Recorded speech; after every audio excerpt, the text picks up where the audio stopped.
Bienvenidos a nuestro último taller de padres, donde abarcaremos temas tan importantes como lo son la prevención del abuso sexual infantil y la prevención del suicidio. Por ende, este taller estará dividido en dos momentos.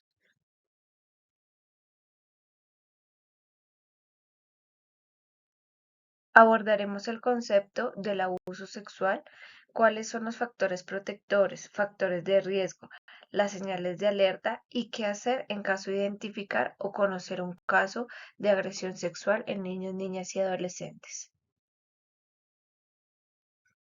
En un segundo momento, iniciaremos por reconocer por qué es importante hablar del suicidio, los factores de riesgo, los factores protectores, las señales de alerta y qué hacer al momento de enfrentarnos en una situación de estas.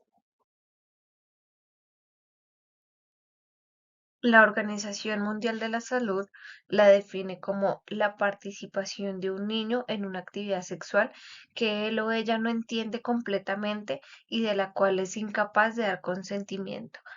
Por ende, el abuso sexual infantil sucede en la mayoría de los casos sin violencia física, pero sí emocional, ya que el agresor emplea la manipulación, el engaño o utiliza amenazas o sobornos para convencer a los niños, niñas o adolescentes de acceder a estas situaciones a pesar de que ellos no tengan la capacidad de comprender qué es lo que está sucediendo y el grado de afectación que puede llegar a causarles.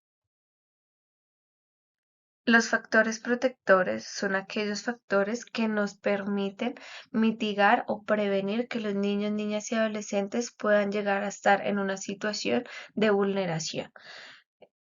En primer lugar, la familia deberá promover el diálogo y la comunicación con los niños, niñas y adolescentes y así generar un entorno de confianza donde ellos se sientan seguros y puedan comunicar de manera oportuna las situaciones en las que puede estar en riesgo.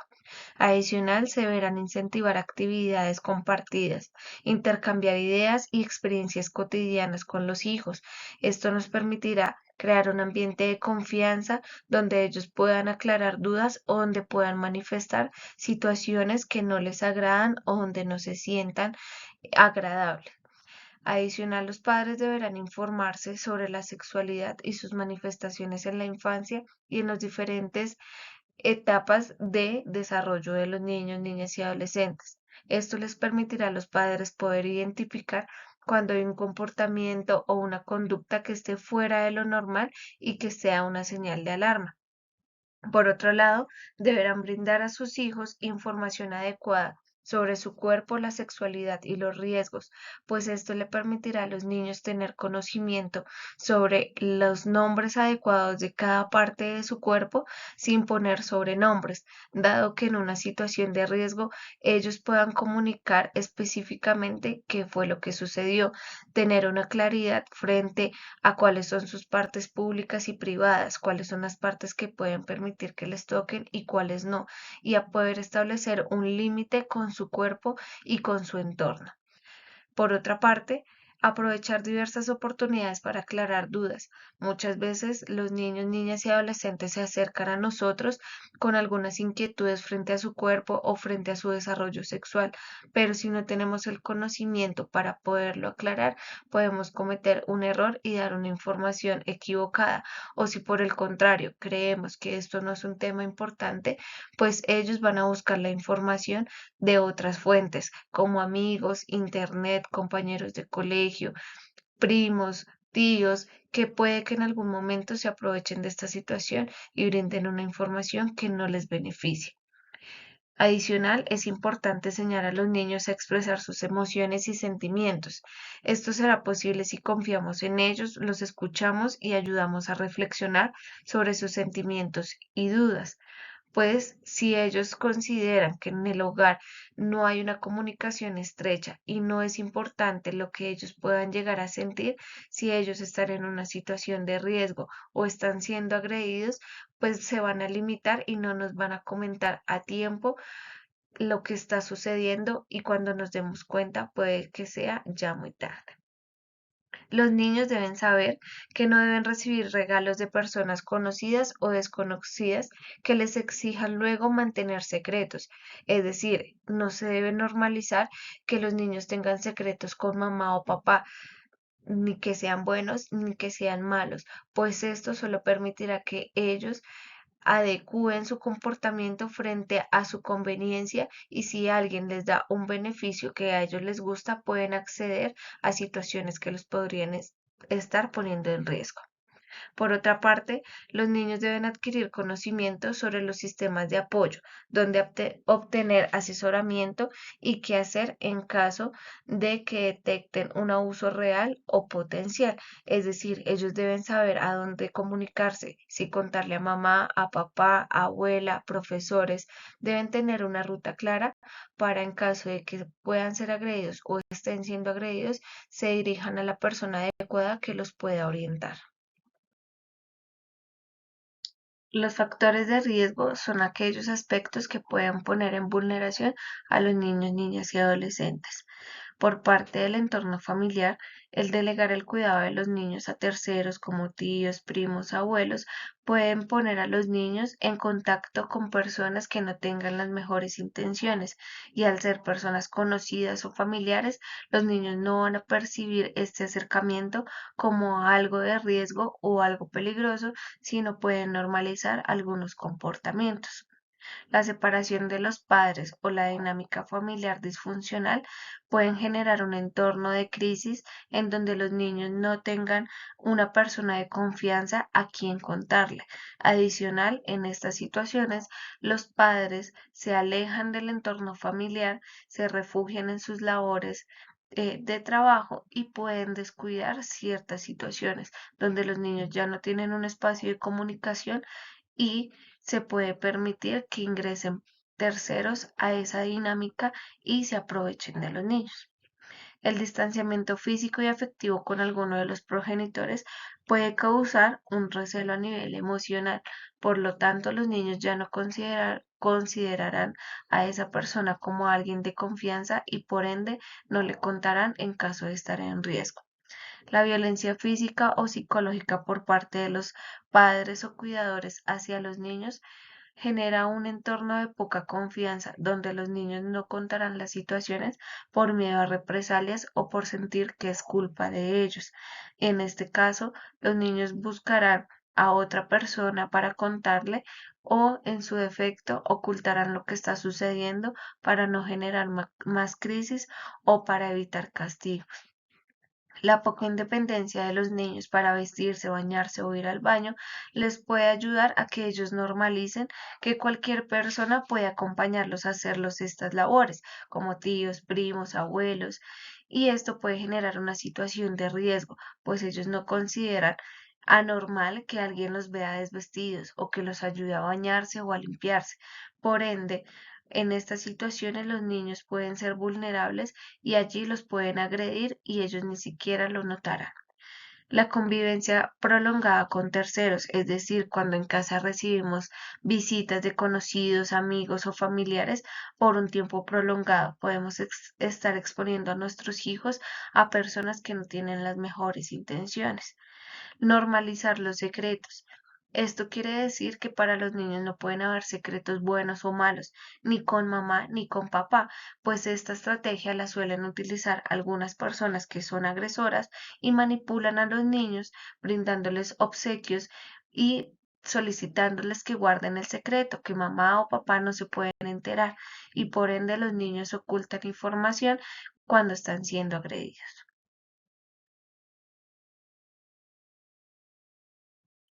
Las señales de alerta son aquellas que nos permitirán reconocer e identificar que algo no está como debería. En los niños y niñas, las conductas sexuales anormales, es decir, cuando empezamos a evidenciar comportamientos sexualizados, que se toquen partes de su cuerpo de manera constante o que intente tocar a algunos niños de su edad. El temor a estar con familiares o conocidos con quien antes tenían una relación cercana. Cuando los niños empiezan a mostrar cierta apatía o cierto miedo de estar cerca de alguien con quien tenían una buena relación, bien sea tío, primo, abuelo o amigo. Los síntomas depresivos o los cambios comportamentales que son muy abruptos, las alteraciones en el sueño, es decir, que duerman demasiado cuando solían dormir poco o que duerman muy poco cuando antes solían tener un buen sueño. Las infecciones urinarias anormales que no se pueden diagnosticar con una sintomatología médica que sea coherente, es decir, que sean muy repetitivas, que sean muy constantes y que no se encuentre la causa. Adicional, los niños pueden presentar conductas regresivas. ¿Esto qué quiere decir?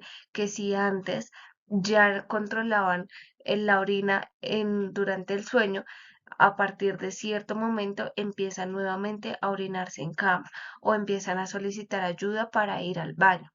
Y en la parte escolar, las dificultades en el aprendizaje, que a los niños les cueste concentrarse, que les cueste realizar una tarea o que les cueste adaptarse al horario del proceso escolar. Por otra parte, los adolescentes pueden presentar conductas suicidas o autolesivas, síntomas depresivos, es decir, que quieran estar aislados, que lloren constantemente o que se sientan muy callados. Los comportamientos inusuales relacionados con su vida sexual, que tengan una apatía por hablar del tema, por tener conversaciones acerca de su cuerpo, que se sientan afligidos y demás. El abuso o dependencia de sustancias psicoactivas, es decir, que los chicos empiecen a fumar, a consumir alcohol o drogas. Esto quiere decir que muy posiblemente algo esté sucediendo y no esté de la mejor manera y no tengan el acompañamiento necesario. El bajo rendimiento escolar de una manera significativa, es decir, que fueran estudiantes sobresalientes y de un momento a otro hayan empezado a tener un descenso en sus notas. El aislamiento social, el no querer estar ni siquiera en familia o con amigos, el querer estar solos y aislados en su cuarto. Esto es cuando los niños antes no solían hacerlo y a partir de cierto momento empezaron a presentarlo. Y las lesiones significativas en su aparato genitourinario que no están o no tienen una causa relacionada con alguna sintomatología médica y que no se puede decir por qué se están causando. Esto pueden ser señales de alerta donde debemos estar pendientes. En caso de conocer o identificar algún caso de agresión sexual contra un niño, niña y adolescente, debemos informar al ICBF. Esto lo podemos hacer por medio de la línea 141 o por medio del correo atencionalciudadano@icf.gov.co. La línea está abierta 24 horas los 7 días de la semana. Allí podemos presentar la denuncia de forma anónima, pero es muy importante contar con los datos precisos del menor, nombre, número de documento, dirección de residencia, para que ellos puedan identificarlo y puedan restablecer los derechos. En caso de identificar una situación que ha sucedido hace poco o que acaba de suceder o que yo tengo sospechas de que está sucediendo, me puedo dirigir al hospital más cercano. En el caso de Soacha, el Hospital Mario Gaitán Yanguas tiene los equipos tanto profesionales como instrumentales para atender casos de agresión sexual en donde podrán identificar y canalizar la ruta de atención que requiere el niño para que se le restablezcan sus derechos. Esto es un breve recorrido frente a la prevención del abuso sexual. Hay muchos temas por tratar donde podemos aprender situaciones, cosas, datos que nos pueden ayudar a proteger a nuestros niños y niñas en casa y a mitigar estas agresiones en contra de ellos. Es importante hablar del suicidio, ya que este constituye un grave problema de salud pública a nivel mundial y nacional. En Colombia se evidencia un aumento sostenido de los intentos de suicidio en adolescentes y jóvenes, especialmente entre los 12 y los 18 años. Este panorama exige fortalecer las acciones de prevención y promoción de la salud mental desde los contextos más cercanos a los niños, niñas y adolescentes, que son la familia y la escuela.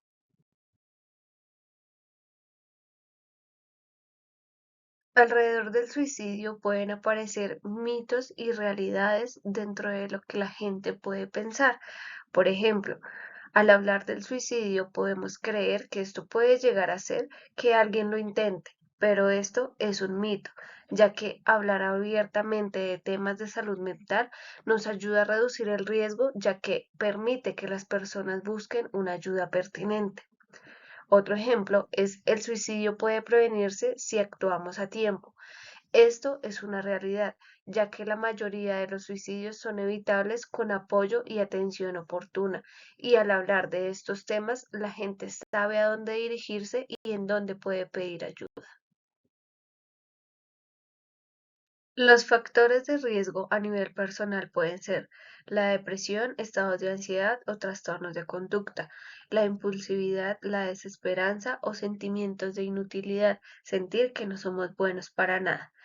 Una historia previa de autolesiones como por ejemplo el cutting o intentos previos de suicidio, consumo de alcohol o de sustancias psicoactivas, confusión sobre la identidad sexual o sentirse discriminado o acosado por esto mismo.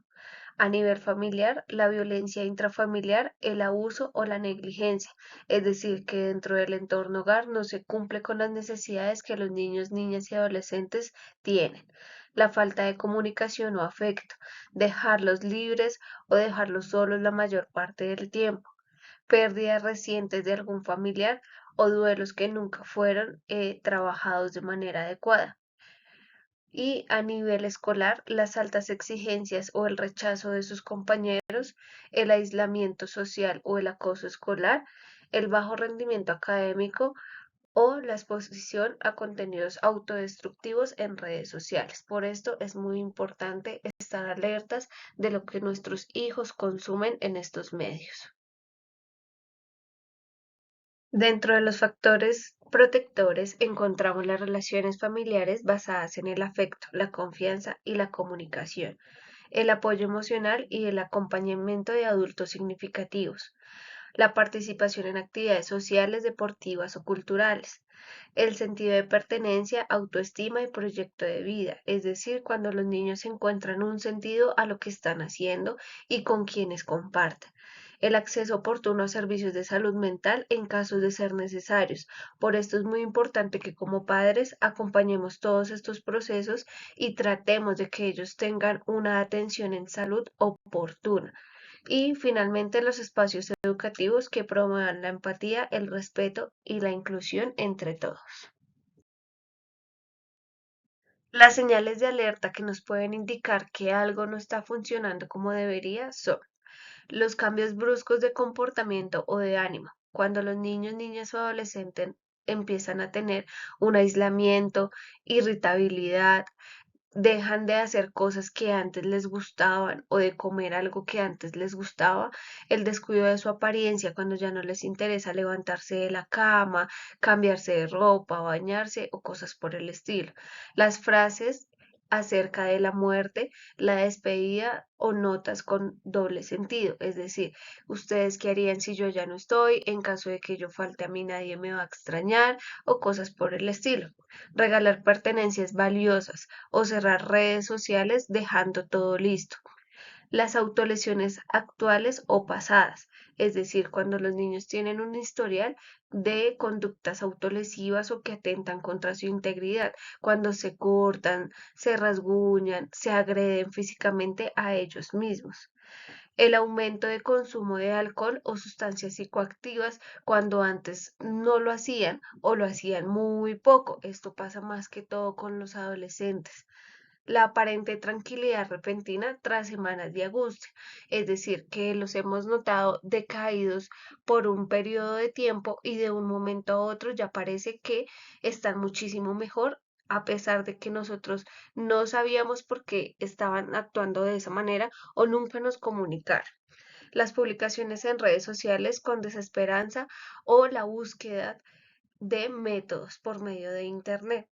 Los estresores recientes, es decir, que hayan tenido una pérdida de un familiar o de una persona importante, que hayan sido víctimas de bullying o ciberacoso por parte de compañeros, que hayan sido víctimas de violencia tanto a nivel familiar o social y las rupturas amorosas más que todo en los adolescentes.